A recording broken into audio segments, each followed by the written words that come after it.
ನಿಮಗೊಂದು ಮುಖ್ಯವಾದ ಸಂಗತಿ ಹೇಳಬೇಕು. ಪ್ರೀತಿಯಲ್ಲಿ, ಪ್ರೇಮದಲ್ಲಿ ಆಗಾಗ ತಪ್ಪದೆ ಕಾಣಿಸಿಕೊಳ್ಳೋ ಆ ದುಶ್ಮನ್ನ ಹೆಸರು ಮುನಿಸು. ಮುನಿಸುಗಳಲ್ಲಿ ನಾನಾ ವೆರೈಟಿಗಳಿರ್ತವೆ.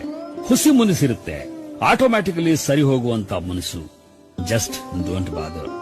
ಆದರೆ ಕೆಲವು ಸಲ ತೀರಾ ಗಂಭೀರವಾದ ಮುನಿಸು ತಲೆ ಎತ್ತಿ ಬಿಡುತ್ತೆ. ಅಂಥ ಮುನಿಸು ಕೂಡ ಅಪರೂಪ ಏನಲ್ಲ. ನಿಮಗ್ ಗೊತ್ತಿರ್ಲಿ, ಏನೇ ಪ್ರೀತಿಸ್ತೀವಿ, ಜೀವಕ್ಕೆ ಜೀವ ಅಂದ್ಕೊಂಡ್ರೂ ಕೂಡ ನೀವು ಬೆಳೆದಿರೋ ವಾತಾವರಣವೇ ಬೇರೆ, ಅವನ ಮನೆ, ಅವನ ಹಿನ್ನೆಲೆ, ಅವನ ಸ್ವಭಾವ, ಅವನ ಸಂಸ್ಕಾರವೇ ಬೇರೆ. ಹೀಗಾಗಿ ಒಂದು ವಿಷಯದ ಬಗ್ಗೆ ಪಾಯಿಂಟ್ ಆಫ್ ಡಿಫರೆನ್ಸ್ ಬಂದುಬಿಡುತ್ತೆ. ಮುಂದ್ಯಾವತ್ತೋ ನೋಡಿದಾಗ ಅಯ್ಯೋ ಎಷ್ಟು ಸಿಲ್ಲಿಯಾದ ವಿಷಯ ಅಲ್ವಾ, ಎಷ್ಟು ಸಿಲ್ಲಿಯಾದ ಮುನ್ಸಲ್ವಾ ಅಂತ ಅನ್ಸುತ್ತೆ. ಆದರೆ ಆ ಕ್ಷಣದ ಮಟ್ಟಿಗೆ ಅದು ತುಂಬಾ ಗಂಭೀರವಾದ, ನಿಮ್ಮ ನಡುವಿನ ಅತ್ಯಂತ ಮಧುರವಾದ ಬಾಂಧವ್ಯವನ್ನೇ ಕೊಂದು ಬಿಡಬಹುದಾದಂತಹ ಮುನಿಸಾಗಿರುತ್ತೆ. Be very very careful about it. ಯಾವ ಮುನಿಸನ್ನು ತೀರಾ ಅಷ್ಟು ಗಂಭೀರವಾಗಿ ತಗೋಬೇಡಿ.